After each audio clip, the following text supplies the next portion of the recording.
Dear student, मैं Praveen Kumar Singh.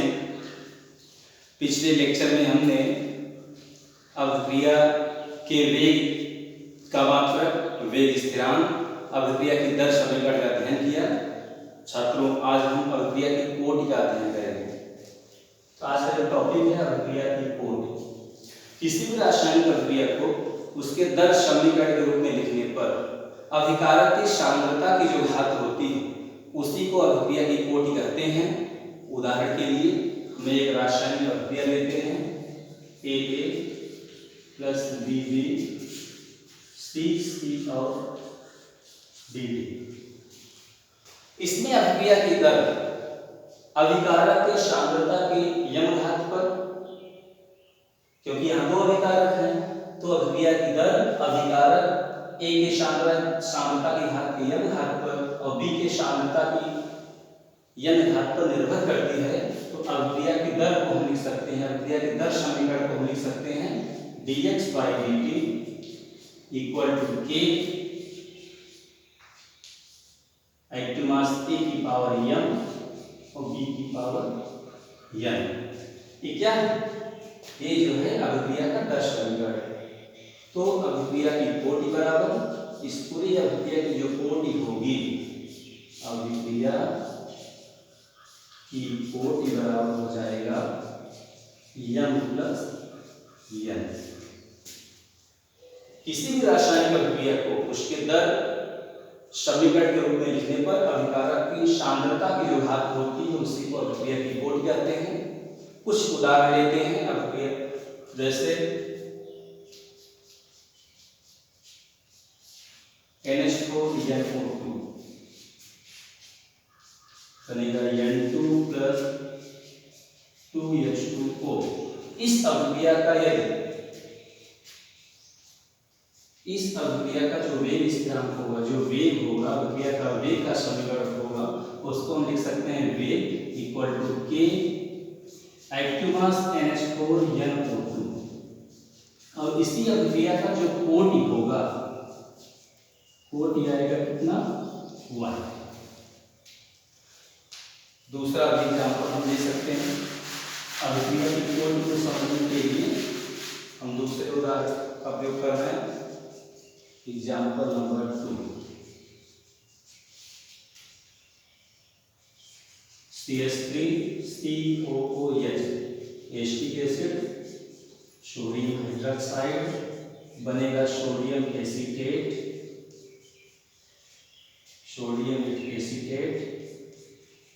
Plus H2O। इस अभिक्रिया का जो वेग होगा K into active mass acetic acid into active mass NaOH। और इस अभिक्रिया का जो कोटि आएगा वो आएगा 2। कोटि के आधार पर रासायनिक अभिक्रियाएं मुख्य रूप से 3 प्रकार की होती हैं, लेकिन यूपी बोर्ड के सिलेबस में रासायनिक अभिक्रिया मात्र 2 प्रकार की होगी। पहला है जीरो ऑर्डर रिएक्शन,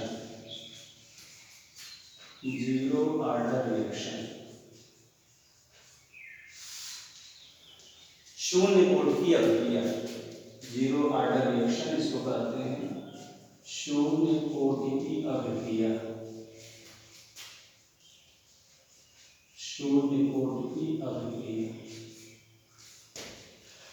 कोटि की अभिक्रिया किसे कहते हैं उसको सबसे पहले समझा जाए। ऐसी रासायनिक अभिक्रिया जिसमें अभिक्रिया की दर अभिकारक के सांद्रता के 0 घात के समानुपाती हो, ऐसी अभिक्रिया को शून्य कोटि की अभिक्रिया कहते हैं। समझने के लिए एक अभिक्रिया है, ए प्रोडक्ट बन रहा है, समय 0 पर जो अभिकारक A है उसकी सांद्रता A मोल प्रति लीटर है, जो प्रोडक्ट है उसकी सांद्रता 0 मोल प्रति लीटर। समय T पर जो उत्पाद है उसकी सांद्रता होगी यहाँ H मोल प्रति लीटर और अभिकारक की जो बची हुई सांद्रता होगी A माइनस एक्स मोल प्रति लीटर। क्या क्या समझना जरूरी है। परिभाषा पे आते हैं, ऐसी रासायनिक अभिक्रिया जिसमें अभिक्रिया की दर अभिकारक के सांद्रता के 0 घात के समानुपाती हो, ऐसी अभिक्रिया को शून्य कोटि की अभिक्रिया कहते हैं। तो अभिक्रिया की दर को हम ddt या व्यंग से लिखते हैं। अभिकारक की सांद्रता के 0 घात के समानुपाती। जैसे ही प्रोपोर्शनलिटी को हटाते हैं कांस्टेंट आता है k। ये जो कांस्टेंट k है यही है वेग स्थिरांक।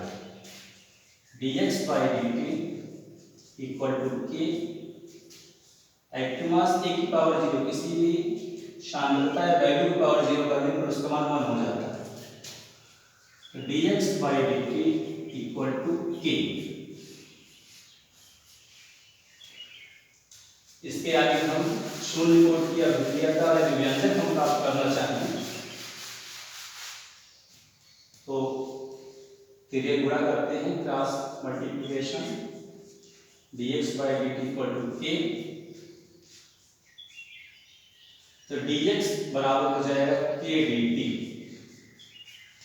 दोनों तरफ d है, सांद्रता में होने वाला परिवर्तन है dx, समय में होने वाला परिवर्तन है dt।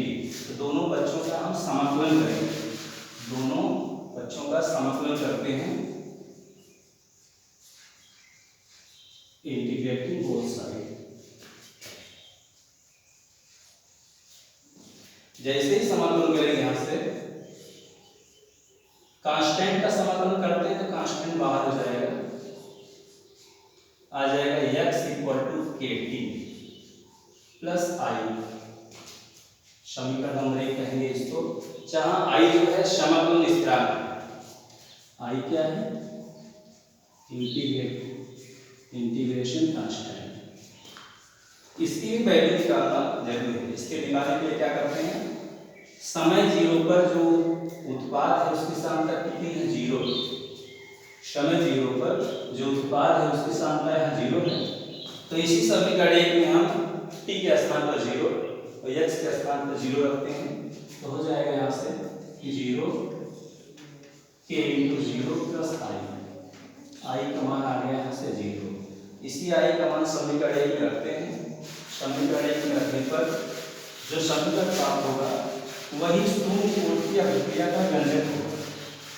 जैसे ही समीकरण 1 में i का मान रखते हैं, यहाँ मिल गया x इक्वल टू kt। समीकरण स्टार से दिखाते हैं, यही अभिक्रिया ही, यही समीकरण ही शून्य कोटि की अभिक्रिया का व्यंजक कहलाता है। इस समीकरण से हम देख सकते हैं समय और सांद्रता एक दूसरे के प्रोपोर्शनलिटी है। समय जैसे बढ़ाएंगे वैसे सांद्रता यहाँ बढ़ती है। यदि हम अर्ध आयतकाल के पदों में शून्य कोटि की अभिक्रिया को दिखाना चाहें तो सबसे पहले समझना है अर्ध आयतकाल किसे कहते हैं। ऐसा समय जिसमें अभिकारक अपनी प्रारंभिक सांद्रता का आधा हो जाता है, उसी समय को अर्ध आयतकाल कहते हैं। इसी अभिक्रिया में x के स्थान पर a/2 और t के स्थान पर t हाफ यदि हम रिप्रेजेंट करें, इस वैल्यू को यहाँ रखें तो आएगा a/2 equal to k into t half. ये इसको सॉल्व करना चाहें तो t half equal to a/2k। यह दिखा सकते हैं t half proportional to a। शून्य कोटि की अभिक्रिया के समीकरण में अर्ध आयतकाल जो होता है वो अभिकारक की सांद्रता पर ही निर्भर